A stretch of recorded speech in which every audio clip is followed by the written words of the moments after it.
I can ask you about shooting, isn't it? Yeah. I'm no longer a shooting athlete. No, but then you I'll try and answer. Yeah. Recently, to abide by, to go with IOC's gender equality, few disciplines have been discontinued. Correct. Your take on that? So see, it is with the IOC Agenda 2020, which came out in play in December of 2014, is when the Agenda 2020 was published by the perhaps the new president at that time, President Bach at Monte Carlo. The IOC agenda has several recommendations, and one of the important recommendations of Agenda 2020 is to have gender equality. So shooting is, so every international federation has been mandated with the task of getting gender equality in place for Tokyo 2020. That's why the name Agenda 2020. Shooting was one of the nine international federations which did not comply fully. So it was pretty clear that for us to maintain our presence within the Olympic movement, we had to move towards this pretty quickly and to make sure that there is gender equality had to be reached. And in order to reach those, apart from the gender equality part, there were several other recommendations as well in Agenda 2020, which had things like sustainability, had things like environmental issues, things like youth appeal and things like that. So all those recommendations had to be taken into consideration. One of the very important factors which changed in the IOC's Programs Commission, which decides on Olympic programs, was their shift from a sport-based analysis or evaluation to an event-based evaluation. So in the past, what used to happen was that every sport was evaluated on a whole. So shooting on a whole was evaluated, boxing as a whole was evaluated, athletics as a whole was evaluated. But now from 2016, after the Olympics in Rio, each event of each sport is evaluated.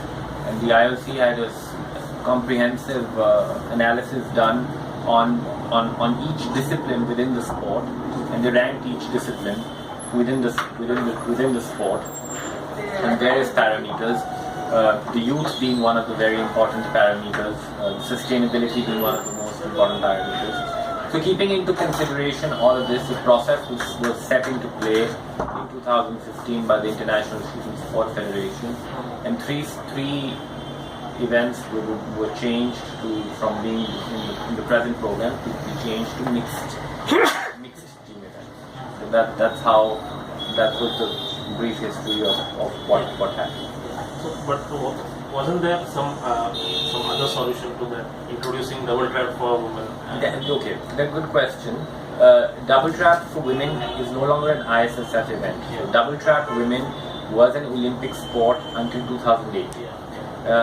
Why was it left out of the Olympics in 2008? Because there was no participation. In double trap women, there were in the Olympics in 2008, I think there were 11 participants. So that's not good for sustainability of the sport. Double trap women, however, continued to be an ISSF event. So, for example, at the World Championships, double trap women continued to be an event. But what happened interestingly in the last 4 editions of the World Championship was that not enough women entered into double trap women. So the event was not conducted because there were 3 entries or 2 entries, and you can't hold a World Championship with that number. So it was not a sustainable solution that one could offer to the IOC, because we don't have those women, we don't have that participation. Even the men participation, if you probably follow the sport you must have noticed much less than the reason being it's an expensive event, and it has not got that universal appeal. Unfortunately, it did not grow as a sport. So that was one of the main reasons why it had to change. I mean, of course, when you change an event or once you erase an event, it's not pleasant, because there will be athletes which would be affected. It's a natural thing for there to be anger and frustration, but that was the reality and the tough reality that the sport faced. which had no easy solution to this whole challenge. It had to call for a radical and drastic measure if we wanted to maintain our presence within the Olympic movement, if we wanted to maintain 15 gold medals at the Olympics. We have kept producing champions in shooting. So, what is the success of producing so many players, champions? Just for an education started the tradition, and time and again we are producing the champions. But how the game has progressed, and how NRI has been instrumental in this? Well, I think the sport has definitely progressed significantly over the years. There has been a tremendous rise in participation. I think when I took part in my first nationals, there were 200 participants, and now there are 5,000 or 6,000 people who come to the nationals. So the sport has grown tremendously, and of course the federation has done good work in enabling that. I think the government of India has also supported the sport tremendously by giving a lot of exposure to athletes and a lot of exposure to young athletes to travel, to compete, to do all of that. And I guess it's a combination of several reasons why we've had success. Importing ammunition and pistol and guns is a big issue, and still there is no a kind of breakthrough on this. So, what are your recommendations? Well, I think it has improved for sure. The rules have been relaxed in the last years. But with guns and ammunition, it's always going to be an issue. It can't be. You cannot suddenly say we'll just allow free import of guns and ammunition, because it is a tricky sort of a topic and thing.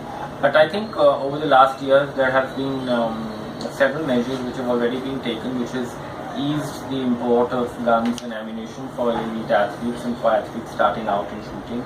So there is definite progress which has been made on that aspect. After 2010 Commonwealth Games, which India hosted, whatever happened, we hosted it nicely. There were lots of issues in that.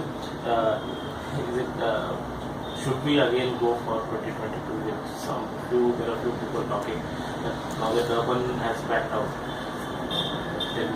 India should enter the race to bid for 2022 Games.